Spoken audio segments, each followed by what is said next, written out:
Hi everyone, today we're talking about judicial conservatism and judicial activism. So if we look at the study design dot point, we're still thinking about factors that affect the ability of courts to make laws.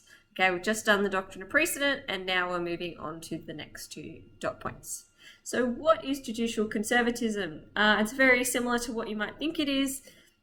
Basically, it's the concept that judges may be conservative in circumstances where their interpretation of legislation may potentially lead to some major or controversial changes. So as a general rule, a judge should be following fairly common precedent and shouldn't stray too far away from those guidelines. The reasoning behind this is judges who are particularly conservative believe that the Parliament is better equipped to investigate any potential changes in law on the community. Judges, therefore, usually will be hesitant in doing any major changes when they're interpreting legislation because of this. So let's look at an example. Trigger case, very funny case or interesting case. In this case, a woman was travelling at night along a road in rural South Australia. She was driving along when sheep strayed onto the road and she swerved and crashed into an oncoming car which had the Trigger family in it. Unfortunately, the driver of this of the original car actually died and the Trigger family sustained significant injuries.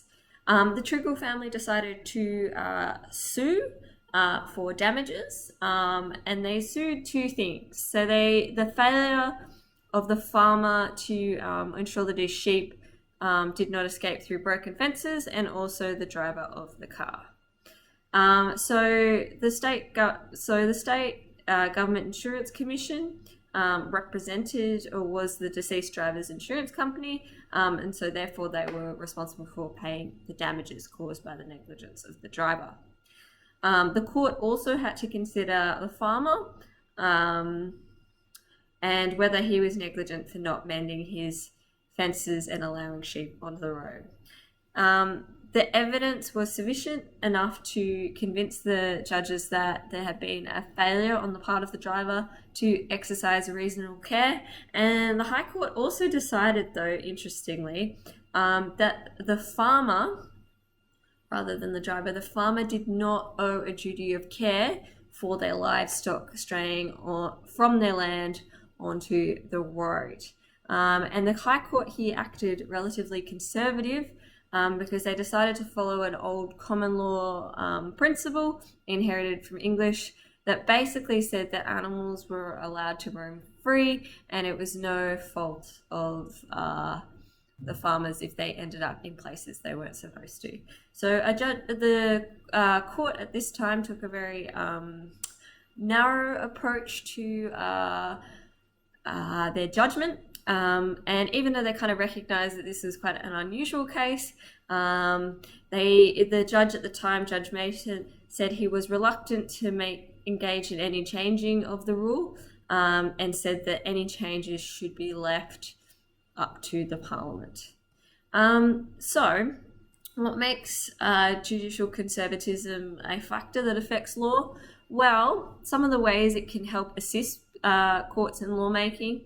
It allows for stability of the laws, so we're not straying too far away from previous judgments. We're not doing anything too radical. It lessens the possibilities of appeal, because if we've got lots of cases beforehand with similar judgments, then there's no real legal avenue to do anything too radical.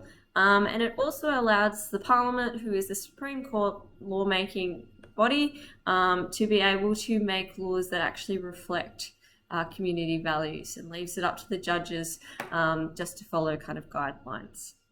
Some of the ways in which it restricts, it means that the courts usually don't make any major or controversial changes, and this may be problematic in this case, or in the Trigwell case we can kind of see that potentially there should have been a change here, and the farmer should have been held responsible for making sure that his sheep wasn't on the road. It can also discourage judges from considering a range of social and political factors when making a law, and it also means that they're probably not necessarily making judgments that reflect views of the 21st century. Okay, so the opposite of that is basically judicial activism, which is the willingness of the courts to consider a range of social and political factors, community views, and values of the people when interpreting the law, which means they're probably going to make more radical judgments, things that they think may be controversial, but things that they think maybe society needs at the time. So let's look at another example for you. The Mabo case was considered an example of judicial activism. So for those of you who haven't heard of Mabo, 1992, basically Eddie Mabo began proceedings about 10 years ago, and finally it ended up, or 1982, and finally it ended up 10 years later in the High Court. Basically, Mabo, who was a Torres Strait Islander, argued that the assumption that Australia was terra nullius, land belonging to no one, was actually incorrect, and therefore the Crown did not automatically own all the land at the time of European settlement. Instead, Mabo asked the courts to accept that Indigenous people did own land at the time of settlement, and this became known as native title. Okay. In 1992, after 10 years, the High Court held terra nullius was indeed a legal fiction and found that, yes, Indigenous people did have a right to own land, known as native title, as they, if they could prove that there was a strong connection between people and the land. And that Indigenous people's connection to land had not been extinguished by some sort of transaction since European settlement. So those are the two things they could try and prove. Basically, Indigenous people did have some sort of say over their land. This is a really nice example of judicial activism because the judges took an opportunity to develop law in this test case, and the judgment declaring terra nullius as legal fiction was relatively progressive in the eyes of the community, and seen by many as quite controversial. And later on, this precedent had significant impact on Australia's property law and followed on with parliamentary law to back it up later. So things are about judicial activism in the way that it can assist the courts in making laws. So judges can broadly interpret statutes in a way that recognises the rights of the people. Judges will be able to consider a range of different views, political factors, community views when making their decision. So it might end up being a fairer judgment. And it also allows judges to be a little bit more creative when they're making their judgment and make some really significant changes. And we saw that in the Mabo case. However, with judicial conservatism, as there are less cases and less precedent usually to back up a particular judgment, there might be more likely to have appeals made based on the reading or question of the law.